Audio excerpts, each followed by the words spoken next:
ನಮಸ್ತೆ ವೀಕ್ಷಕರೇ, ಇವತ್ತು ನಾವು ಶಿವನ ಜನನ ಹೇಗಾಯಿತು ಎಂಬುದರ ಬಗ್ಗೆ ತಿಳಿದುಕೊಳ್ಳೋಣ.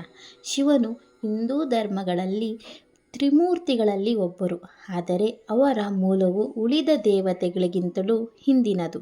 ಬ್ರಹ್ಮನು ಸೃಷ್ಟಿಕರ್ತ, ವಿಷ್ಣು ಪಾಲಕ, ಶಿವನು ಸಂಹಾರಕ. ಆದರೆ ಸಂಹಾರ ಎಂಬುದು ನಾಶವಲ್ಲ, ಅದು ಹೊಸ ಸೃಷ್ಟಿಗೆ ದಾರಿಯಾದ ಪರಿವರ್ತನೆಯ ರೂಪ. ಶಿವನು ಪರಮತತ್ವ, ನಿರಾಕಾರ, ಕಾಲಾತೀತ ಶಕ್ತಿ. ಶಿವನ ಜನನ ಪುರಾಣಗಳ ಪ್ರಕಾರ ಶಿವನಿಗೆ ಸಾಮಾನ್ಯ ಜನನ ಇಲ್ಲ. ಅವರು ಜನನರಹಿತ.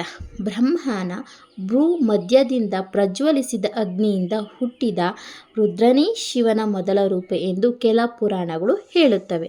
ಆದರೆ ವೇದಾಂತದ ದೃಷ್ಟಿಯಿಂದ ಶಿವನು ಬ್ರಹ್ಮನೂ ಅಲ್ಲ, ವಿಷ್ಣುವೂ ಅಲ್ಲ. ಅವರು ಪರಮಾತ್ಮನ ತತ್ವದ ವ್ಯಕ್ತೀಕರಣ. ಲಿಂಗ ಪುರಾಣದ ಪ್ರಕಾರ ಬ್ರಹ್ಮ ಮತ್ತು ವಿಷ್ಣು ಯಾರು ಶ್ರೇಷ್ಠ ಎಂಬ ಕುರಿತು ವಾದಿಸುತ್ತಿದ್ದಾಗ ಅವರ ಮಧ್ಯೆ ಅನಂತ ಜ್ವಾಲಾಸ್ತಂಭವೊಂದು ಪ್ರತ್ಯಕ್ಷವಾಯಿತು. ಅದು ಎಲ್ಲಿ ಮುಗಿಯುತ್ತದೆ ಎಂಬುದನ್ನು ಯಾರೂ ಕಂಡುಕೊಳ್ಳಲಿಲ್ಲ. ಆ ಸ್ತಂಭವೇ ಶಿವಲಿಂಗ ಮತ್ತು ಅದರ ಮಧ್ಯದಿಂದ ಮಹಾದೇವ ಶಿವನ ಪ್ರತ್ಯಕ್ಷತೆ ಸಂಭವಿಸಿತು. ಆ ಅನಂತ ಜ್ಯೋತಿ ಸ್ತಂಭವೇ ಶಿವನ ಪರಮರೂಪ. ಇದರಿಂದಲೇ ಶಿವನು ಆದಿಹೀನ, ಅಂತಹೀನ, ಇಲ್ಲದವನು ಎಂದು ಹೇಳಲಾಗುತ್ತದೆ. ನಾವು ಈಗ ಶಿವನ ಜ್ವಾಲಾಸ್ತಂಭದ ಕಥೆ, ಅಂದರೆ ಲಿಂಗೋದ್ಭವದ ಕಥೆ ಕೇಳೋಣ ಬನ್ನಿ. ಒಂದು ಕಾಲದಲ್ಲಿ ಬ್ರಹ್ಮ ಮತ್ತು ವಿಷ್ಣು ಸೃಷ್ಟಿ ಮತ್ತು ಪಾಲನೆಯ ದೇವರು ಇಬ್ಬರು ಯಾರು ಶ್ರೇಷ್ಠರೆಂದು ತರ್ಕ ಮಾಡುತ್ತಿದ್ದಾಗ ಆ ವಿವಾದದ ಮಧ್ಯೆ ಮಹಾದೇವ ಶಿವ ಪ್ರತ್ಯಕ್ಷನಾದರು. ಅವರು ಕಾಣಿಸಿಕೊಂಡಿದ್ದು ಅನಂತ ಜ್ವಾಲೆಯ ಸ್ತಂಭ, ಜ್ಯೋತಿರ್ಲಿಂಗ ರೂಪದಲ್ಲಿ. ಅದರ ಆರಂಭವೂ ಇಲ್ಲ, ಅಂತ್ಯವೂ ಇಲ್ಲ. ಬ್ರಹ್ಮ ಮತ್ತು ವಿಷ್ಣು ಆ ಜ್ವಾಲಾಸ್ತಂಭದ ತುದಿ ಮತ್ತು ಬೇರು ಹುಡುಕಲು ತೀರ್ಮಾನಿಸಿದರು.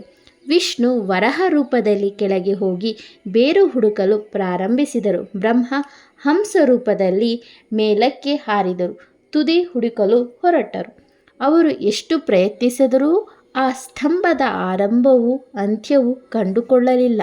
ಶ್ರೇಷ್ಠವಾಗಿ ವಿಷ್ಣು ತಮ್ಮ ಅಸಮರ್ಥತೆಯನ್ನು ಒಪ್ಪಿಕೊಂಡರು, ಶಿವನಿಗೆ ಶರಣಾದರು. ಆದರೆ ಬ್ರಹ್ಮ ಸುಳ್ಳು ಹೇಳಿ ತಾನೇ ತುದಿಯನ್ನು ಕಂಡೆನೆಂದು ಹೇಳಿದರು. ಶಿವನು ಆ ಸುಳ್ಳಿಗೆ ಕೋಪಗೊಂಡು ಬ್ರಹ್ಮನಿಗೆ ಶಾಪ ನೀಡಿದರು, ನಿನ್ನ ಪೂಜೆ ಭೂಮಿಯ ಮೇಲೆ ಆಗದು ಎಂದು. ಅನಂತರ ಆ ಜ್ವಾಲಾಸ್ತಂಭ ಶಾಂತಗೊಂಡು ಶಿವಲಿಂಗ ರೂಪ ಪಡೆಯಿತು. ಅದು ಶಿವನ ಅನಂತ, ಆದಿ, ಅಂತವಿಲ್ಲದ ತತ್ವದ ಚಿಹ್ನೆ ಎಂಬ ಅರ್ಥವನ್ನು ನೀಡುತ್ತದೆ. ವಿಶೇಷವಾಗಿ ಅರುಣಾಚಲೇಶ್ವರನ ದೇವಾಲಯದಲ್ಲಿ, ಅಂದರೆ ತಿರುವಣ್ಣಾಮಲೈ, ಈ ಜ್ವಾಲಾಸ್ತಂಭದ ರೂಪವನ್ನು ಪೂಜಿಸುತ್ತಾರೆ. ಧನ್ಯವಾದಗಳು.